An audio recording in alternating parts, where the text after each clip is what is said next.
Ladies and gentlemen, very welcome to the CX Goalkeeper podcast. It's a big pleasure to have Neil with me. Hi, Neil. Hi, Gregorio. Thanks for inviting me to do this with you. Thank you very much to you, Neil, to be here with us.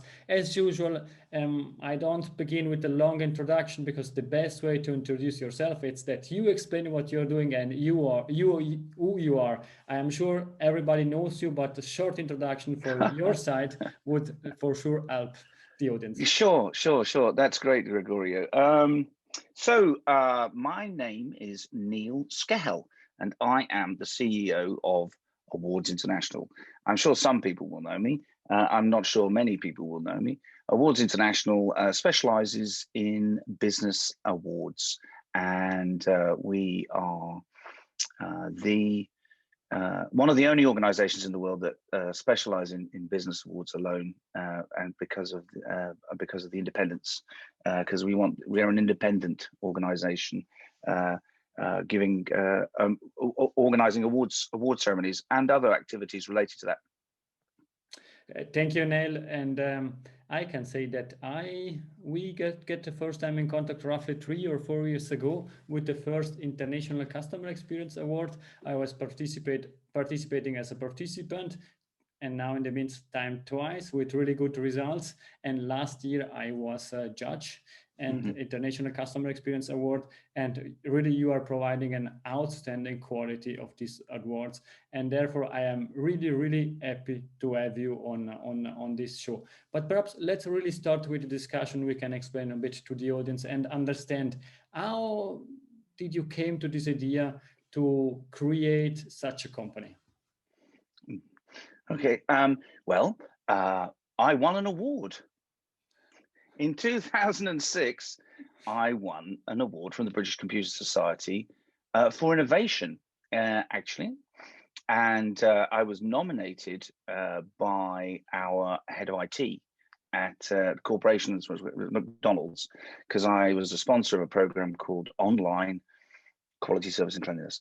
And we basically rolled out a lot of measurement tools, a lot of stuff to the stores and for our consultants, our field services consultants. Anyway, so I won an award, and at the award, I was sitting next to a guy called Don Hales, and Don, our former chairman, he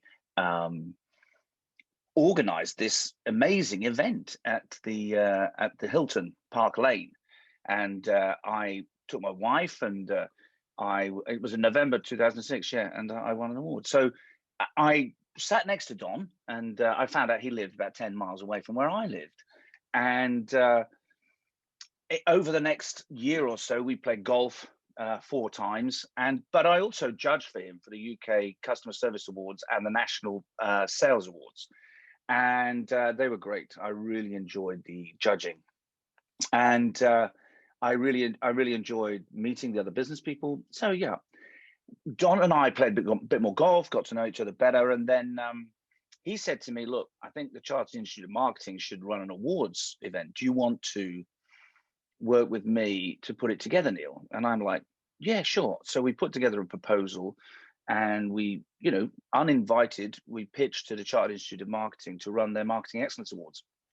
And they wanted to do it. And so we founded Awards International off the back of that. Incidentally, Don and I remember the day we met to discuss setting up the business, and we both came up with the same name at the same time.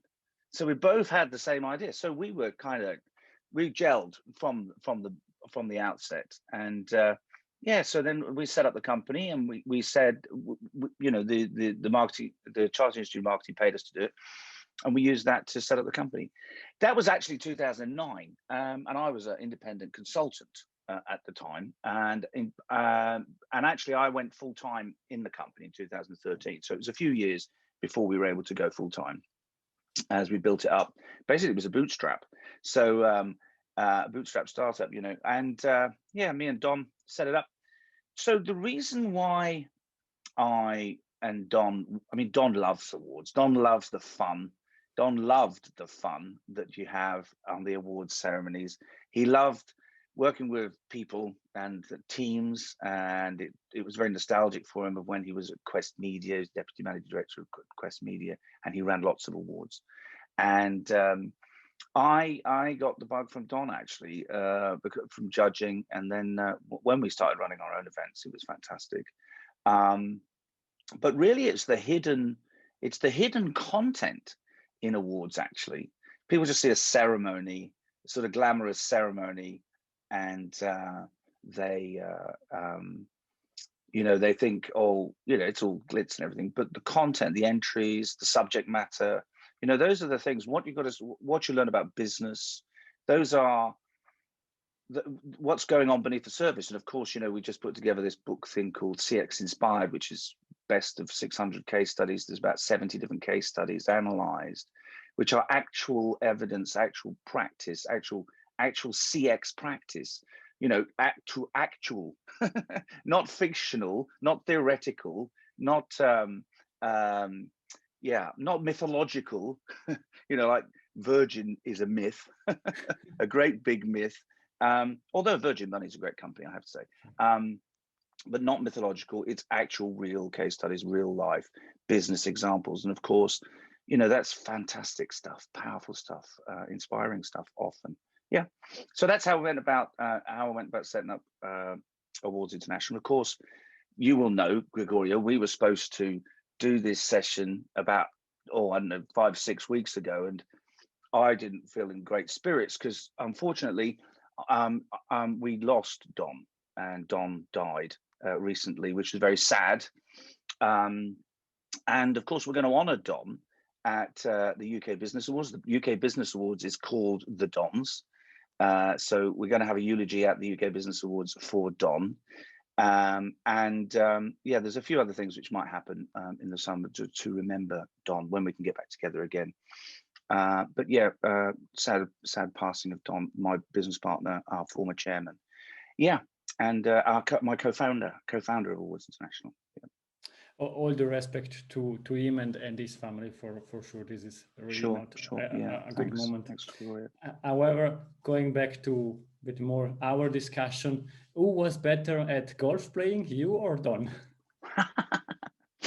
Me, of course. I mean, Don was 79 when he died, and we were playing golf since he was. I've known Don since 2006, so I've known 15 years.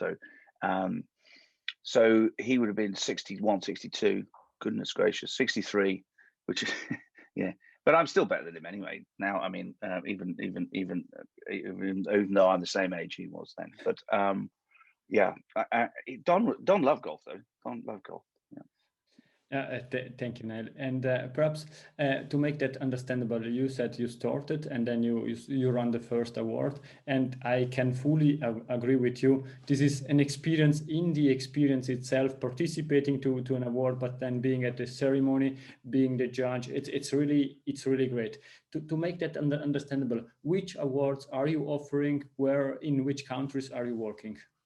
Sure. I mean, we run. I think our biggest claim to fame is the Customer Experience Awards. We launched the UK Customer Experience Awards in 2010.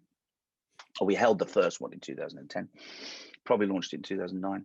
And we run the Gulf Customer Experience Awards now. We run the International Customer Experience Awards, the Gulf Customer Experience Awards in Dubai. The International Customer Experience Awards historically has been in Amsterdam. We now run a Turkey Customer Experience Awards that is, in theory, in Istanbul. And I think we've got another one in there somewhere. So the Customer Experience Awards is a cluster of events that we do around customer experience. Our UK Customer Experience Awards is the biggest celebration of customer experience in the world every year. We have about 1,000 people meet in Wembley. Fingers crossed we'll be able to do that this year. So we also have another cluster of awards called the UK Awards, which is UK Business Awards, Employee Experience Awards, Digital Experience Awards, and we're going to be launching a new awards in that group soon.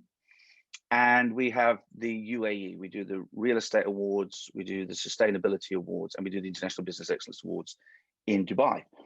And we're going to be launching more soon, more awards, and in more countries as well. Yeah. I think this is also something extremely important to celebrate success story and to make some publicity advertising about this great story. And these awards really help to get support in the Yeah. company, outside of the company, in order to continue. You mentioned something that you did quite a lot of awards in the last years, and now due to COVID, you were required to change also the organization. You went to from the in-person awards, that it's one thing, to the digital one. And Yeah. again, it was possible for me to be judged at the digital version. It means I was part of the International Customer Experience Award of last year, and you run that digitally. It was outstanding from the beginning to the end. It was really a great Thanks. experience, even if Thank you. we were remote. How did you came to this idea, and how can you ensure to have this extremely high quality of what you are offering? Well, you're very kind to say those things. I'm sure lots of other people have done a good job of running their awards online as well. Somebody did actually say to me that they found that the other day that they thought that the International Customer Experience Awards was the best award ceremony they'd ever attended, the online one, which was really, really nice of them to say, I was proud to hear people say nice things about them. I mean, Gregorio, I am astounded that we actually managed to pull off some of these events, because I am notoriously chaotic. And but what makes the difference, and I think what made the difference for the International Customer Experience Awards was the dream team, which is the guys who work for Awards International, the girls and boys who work for Awards International. A lot of people said that the way that the guys and girls supported the judges, supported the panels, the finalists at the event. I mean, we had 25 people working that day, all day, supporting the judges, and that was outstanding. And they were all so helpful and also friendly. And of course, our partners as well. I mean, we got Fred Reichel to do the keynote.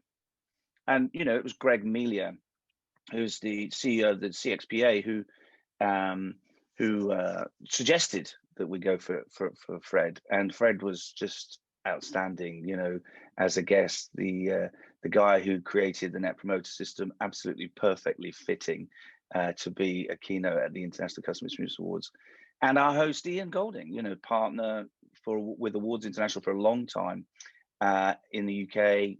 We promote exclusively promote the Ian Golding CX framework, which is a training that he delivers. So our partners, our dream team, and you know, the software is not that fancy, to be honest. The software, I mean, Zoom is fancy-ish, but we integrated it with our own app for security. I suppose our software is quite fancy actually, but it seems quite simple now. But that enabled the judges to judge in real time and us to collect scores in real time as well. So we were able to have the results as soon as the panel is finished on the day. And you know, yeah. So does that answer your question? You answered my question, and you're really saying that you are surrounded of great people. And I think the people you mentioned also outside of your organization, Yeah. these are the best of the best on the market at the moment, and therefore it's quite clear. But at the end, I think you have also a vision in your company and values in your company, or something that really push to get the best result and to ensure that every details is perfect handled. Well, that's very kind of you to say that. It's again, I can only say that during the pandemic, you know, it was a shock at the beginning for everyone. You know, it's no, that's a sort of understatement, isn't it? But Boris Leuper and Ivana, who's they were managing the company. Most of us in the UK were furloughed, and Alexander as well. They were running the company, so they, you know, when did we go into lockdown? I don't know, 23rd of March or something. We had our first live event on the 29th of May. That was our first. By the time we got to the International Customer Experience Awards, that was our eighth online event. Yeah, and then of course, as soon as we could, we then held the Gulf Customer Experience Awards in February live, actually in Dubai. And I think I went to that. No, I didn't. No, I wasn't allowed. I wasn't allowed to go. That's right. We're still not allowed to go. But yeah, I mean, they're good. They're good. They got the momentum. They planned it. They practiced it. They, you know, they come to me for some ideas. I have a few crazy ideas, and I just sort of go, yeah, let's do it. You know, and I'm quite happy to take risks. I don't have to think about stuff for too long before I decide whether to do it or not. I mean, the Customer Experience Awards, literally, when I had the idea of doing the Customer Experience Awards, it was a word that I had heard, and I actually developed a customer experience program in 2005 with McDonald's Corporation. So it was something that had been brewing in the background. I just thought, I don't want to launch a customer service awards. I don't think it'll have competitive advantage. I said, I think we'll call it the Customer Experience Awards, and that's it. We just launched it. But that was in there, yeah. But so I'm quite happy to take risks, and I will back people. I mean, I've backed quite a lot of people, and sometimes it goes wrong. You know, sometimes it goes wrong. I've backed some people and it goes wrong, but you know, you live and learn. And I love, and actually one of the things that I really enjoy, and I thought about this it's only recently that I sort of reflected and thought about what am I like? You know, I don't actually think about myself like that very much, but what am I like? I like to nurture people. You know, it sounds a bit sort of I don't know, I hope it doesn't sound pompous anyway, but I love employing people. I love giving people a chance of a career, and we have got some great people working for us. And I'm thinking today, I'm just thinking today and thinking a lot at the moment, because I'm not getting any younger. I'm thinking a lot at the moment. How can I get that more out of them? How can I get them to be more free? How can they think and innovate and get rid of me? How can they take over and not have to ask me for anything? And in fact, my guy in Dubai, Alexander Illich, he's doing that. He moved to Dubai for us. We moved him to Dubai, if you like. And he's now living in Dubai with his wife. And so, I mean, what an opportunity we've given him, hey? But he's also helping me, you know. He's kept the company going in Dubai. He's kept the events going in Dubai through the pandemic. And he's on fire. He's on fire. So, you know, it's and I haven't had to train him. You know, I haven't had to train him. He's a natural leader. So we got someone good there, but he gets it. He gets it. He kind of loves the events. You know, he gets it. So promote the guy and give him an opportunity. And we've got other people like that. So I'm looking forward to seeing those guys, you know, doing this, not me, next time, something like that.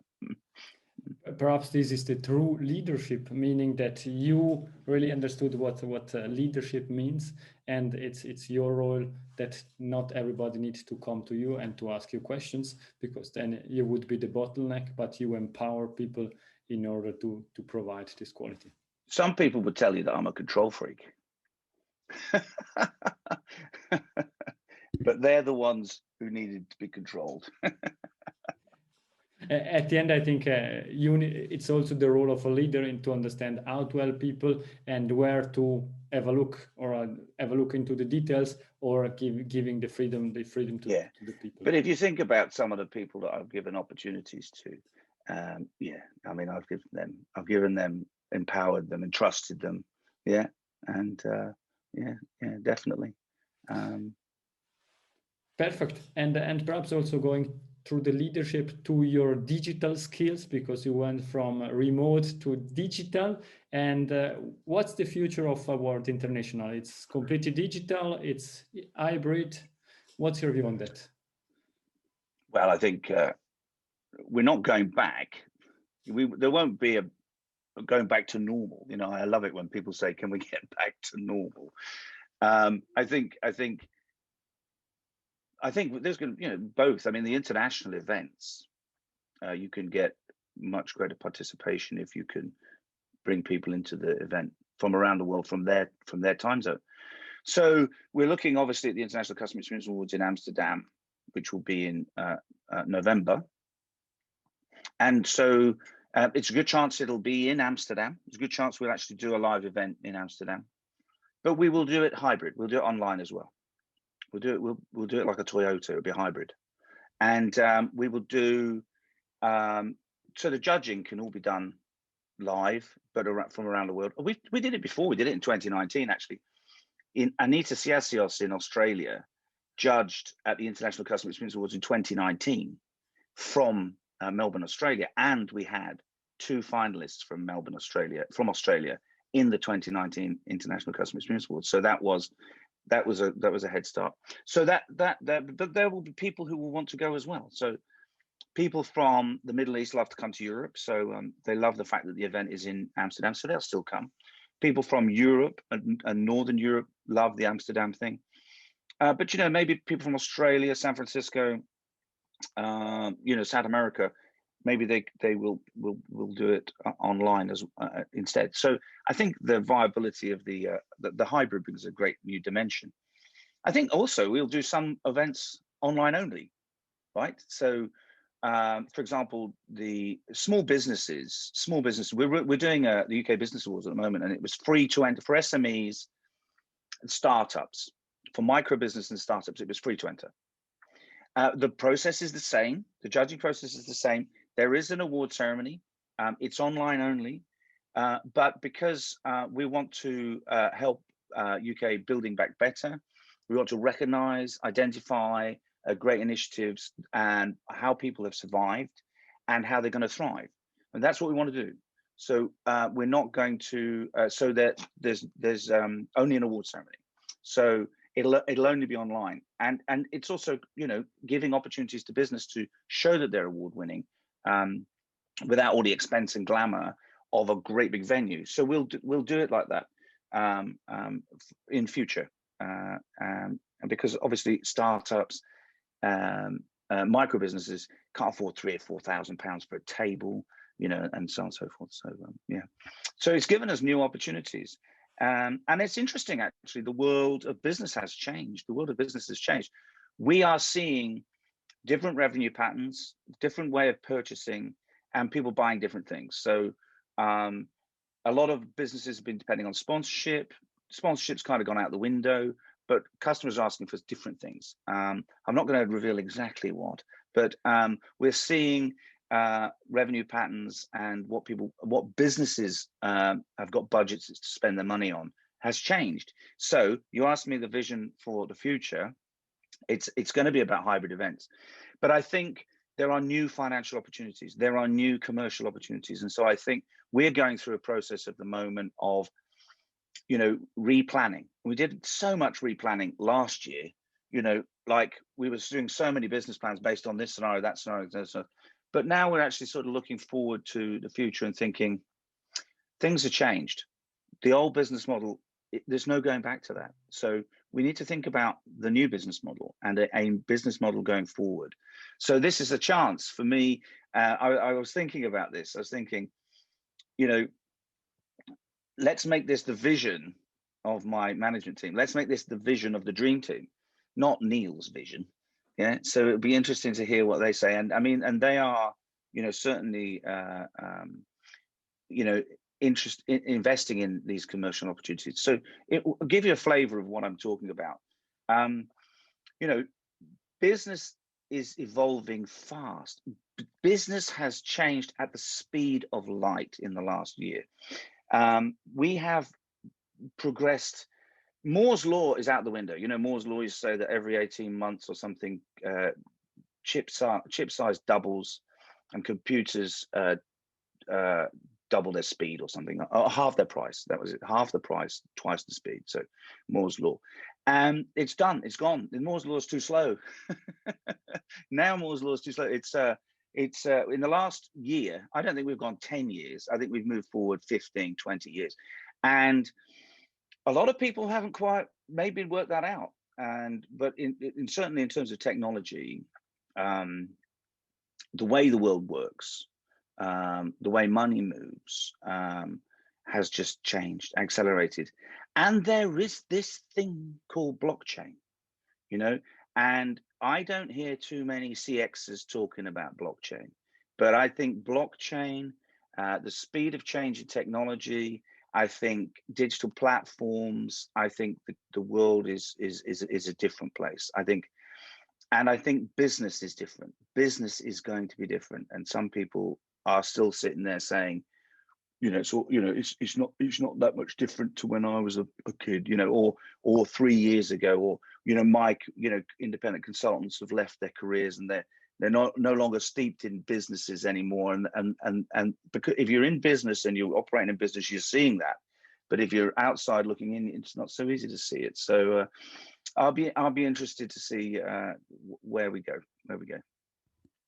I'm very excited to get some news in future. Looking forward to get. Well, you know, we've got the Judge Club, right?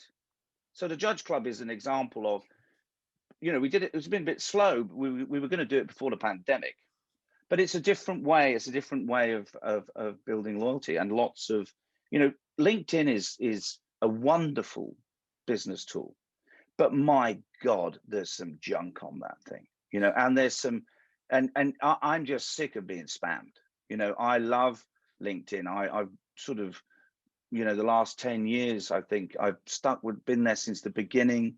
I think it's a great tool, but God, you get some spam. And it's also increasingly nasty, isn't it? You get some nasty people on there, you know, and business is not about that sort of stuff. You know, you get people complaining about blokes harassing women on LinkedIn. I mean, my goodness, it's a business environment.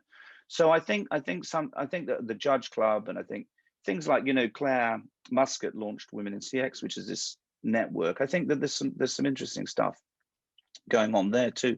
So those kinds of things, but also the technology is just moving on swiftly. And like I say, blockchain is going to be interesting. I think there's a lot of it'd be interesting to see, you know, I think it's called Article 13, the European Union copyright laws. It'll be interesting to see what happens because of that. There's a lot of plagiarism on the internet. I read it, people. I mean, I write the content for some of our websites straight out of the top of here, right? Straight out of the top of here. And I can tell you now that none of that content has come from anybody else's website. And I go to somebody else's website and I read it there and I think, you're not very original, are you? But stuff like that has to stop. And it's not only in like awards. But I think CX. I think there's quite a lot of. It's very exciting time in CX, to be honest. There's quite a lot of people having the same ideas at the same time. Should we put it like that? No, I fully understand what you are saying, and I also see quite a lot of these new clubs, groups popping up, and I joined the Judge Club. Yes, you posted this morning. Exactly, because I like it very much, and basically this is the feeling of the community, being a judge. Absolutely. And having the opportunity to have exchange with other judges. Yeah. And I know that there is something like an instance that's it's a World International selecting the people, because on LinkedIn everybody can join, everybody is a CEO. If I look at the connection that I have, every third person is CEO. More than happy to have so many connections to CEOs, but I'm not sure that they are really all the CEOs of what they are doing or of their business. Yeah. I mean, I'd like to post the other day, some woman in Asia took a baby to work, and she never commented on it. They got 100,000 views. I'm absolutely convinced it's fake. You know, and I've had lots of job applications from Pakistan since it was there. So don't know why people message me about jobs. Anyway, yeah. My best example is 25th of December. It's Christmas. I got a DM if I wanted to buy something.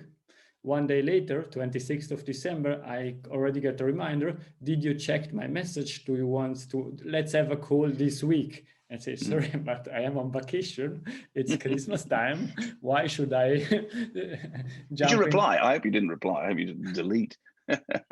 Sure. No, cool. Thank you. Thank you very much, Niall. I think we had the discussion about Awards International. It's the audience got an idea, and for sure I will share in the notes also the link to the website. Now it's time to learn a bit better about you, and therefore I will ask some question. Now we know that you like play golf, and you're really good at playing golf. I didn't say I'm really good. You asked if I was better than Don. That's correct. Sorry. And I'm okay. how can you ensure to have a proper work-life balance or life-work balance? Because you are doing quite a lot of stuff, you have quite a lot of ideas, you are involved in a lot of projects. Yeah, I am. It's a great question, Gregorio, but I would be lying if I said I have got a great work-life balance. So I am not. I think my kids would say I'm always working 7 days a week, even Christmas Day. But because our company is in Serbia and Dubai and UK, you know, we don't even have the same Christmas as people in Serbia, and it's not as important in Dubai. So, you know, sometimes you do end up taking messages on Christmas Day. What I would say though is I like my job, so I don't think about it like that. And when I do, I just turn it off. But I have also got, so there's a tip: work for yourself, set up your own company, and then you can turn it off when you've had enough. But it's been really difficult last year though, Gregorio, hasn't it? I mean, you know, I literally some days I roll out of bed, have my breakfast straight to my computer, you know, and then working in the evening, fall off my computer and roll back into bed, you know. You have to consciously decide not to do that. I have got quite a lot of other interests. So, I mean, I met my wife at art college. So I was actually an artist, a student, and she is an artist as well. So we both, you know, we like art and we like stuff like that. And I like to watch, it's quite a nice series on telly on Amazon Prime at the moment, actually. They've got a lot of, I've got the BFI, British Film Institute channel, and I love all the art movies. And I watched a movie about Egon Schiele the other night. So, you know, and I really enjoyed seeing his landscape paintings. I mean, Egon Schiele is famous for his figure paintings, but it was really nice to see his landscape paintings. But I'm also, I like to watch films as well. I'm really crazy about films. Favorite film is Snatch. Actually, funny enough, I don't know if you know it. Do you know Snatch? It's about diamond robbery. It's a really funny film. But I like classic movies as well, like Fellini and people like that, Italian black and white movies as well. But I also play golf, play guitar. I've got a lovely garden, spend a lot of time in the garden. I've planted probably 1,000 trees since we moved here. I've got 2,000 plant bulbs arrived this morning, which I got to plant out this weekend. So I spend a bit of time in the garden.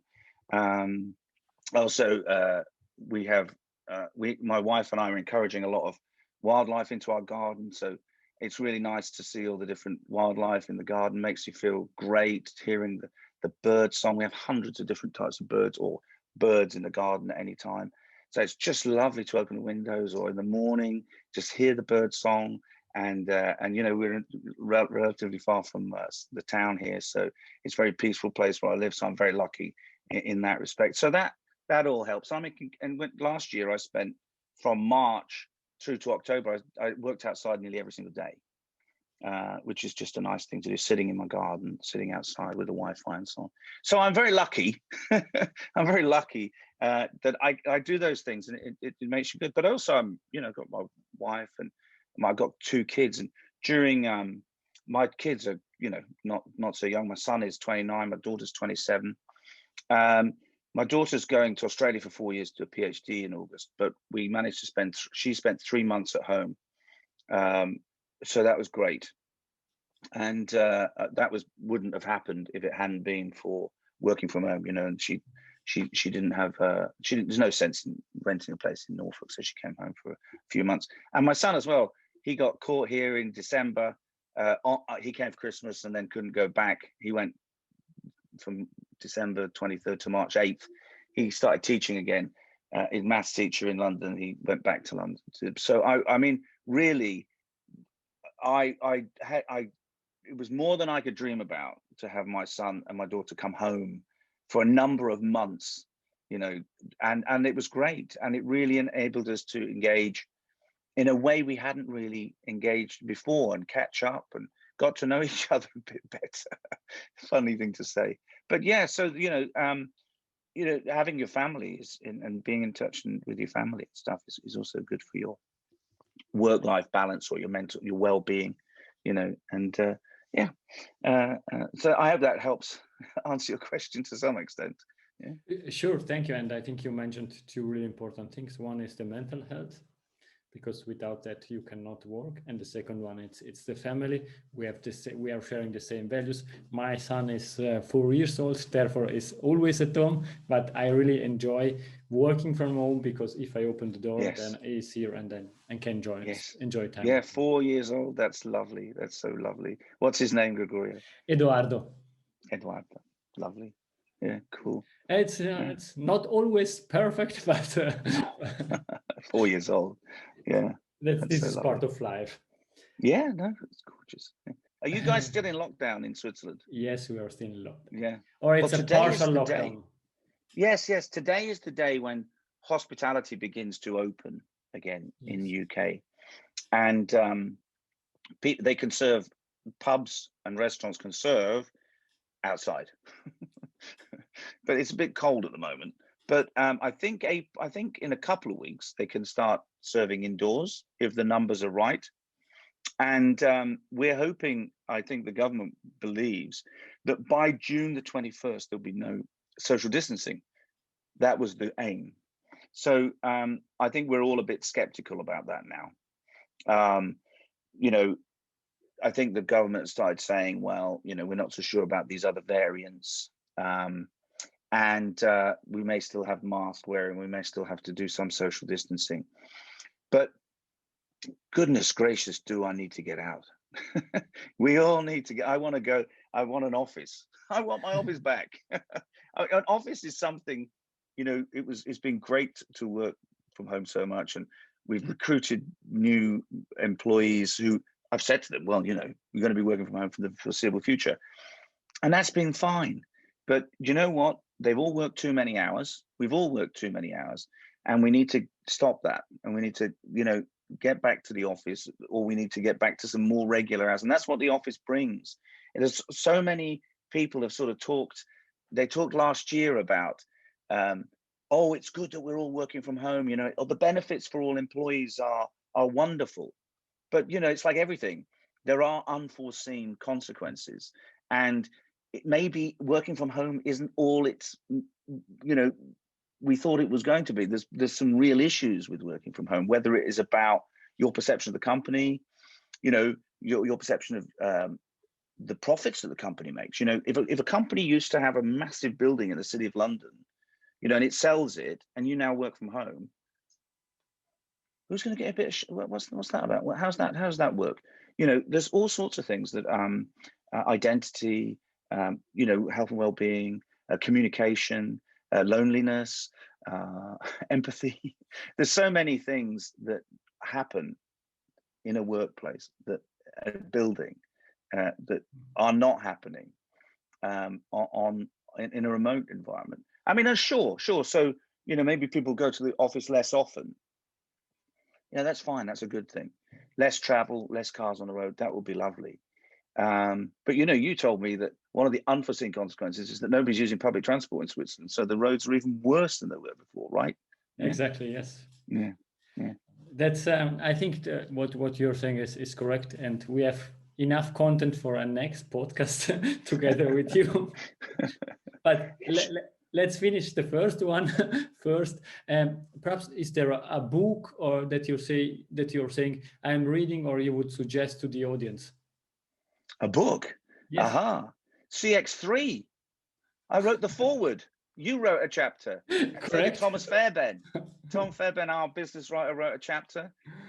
24 years old he is, and loving his job, into CX, into employee experience. Yeah, I'd recommend that book to start with. Thank you for the advertising. Yes, I think this is. I have to say though, my favorite book is called War and Peace by Tolstoy. Yeah, is that right? Yes. Tolstoy. Yes, yes, it's correct. You sure? I will. Oh, that's right. Tolkien wrote Lord of the Rings. See, I'm getting old.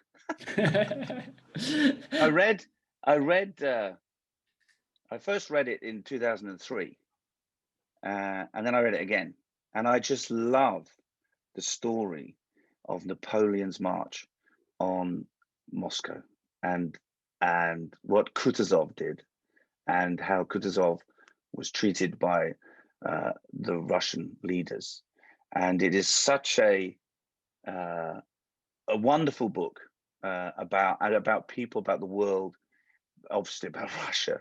I mean, I read a translation. I didn't read Russian, but there you go. There's my book recommendation. It's a bit of a long one, but it's a good read. Thank you, Neil. And the very last question is the gold nugget. It's Neil's gold nugget. It's something that we discussed or something new that you would leave to the audience. My golden nugget. Yes. Okay. Yeah. Cool. All right.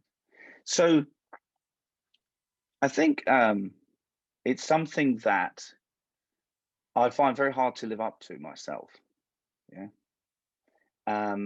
But I believe in it. I believe it. Yeah. And there's many different ways of saying it. But I think if what you recognize is what you get, what you recognize is what you get. Another way of saying that might be to say, you see what you look for. If you look for the positive in everything, you will have a more positive life. If you see the glass is half empty, you will have a half empty glass. It's like people who complain. I read lots of people on LinkedIn complaining. They love to slag off or, berate a company delivering bad service. It's easy. It's so easy. It's so easy and sad. Say something positive, do something positive, see something positive, recognize someone for what they did, look for the positive, catch people doing something right. So, yeah, that's my gold nugget for a better life. And for me, I want to do that more and more and more and more. Thank you very much, Neil. It was a great discussion with you. Thank you, Gregorio. Lovely to chat. And I look forward to the next one. Sure, more than happy to have that and to have you on the show. And also to the audience, thank you very much. Have a nice day. Bye bye. Grazie mille. Arrivederci. Arrivederci.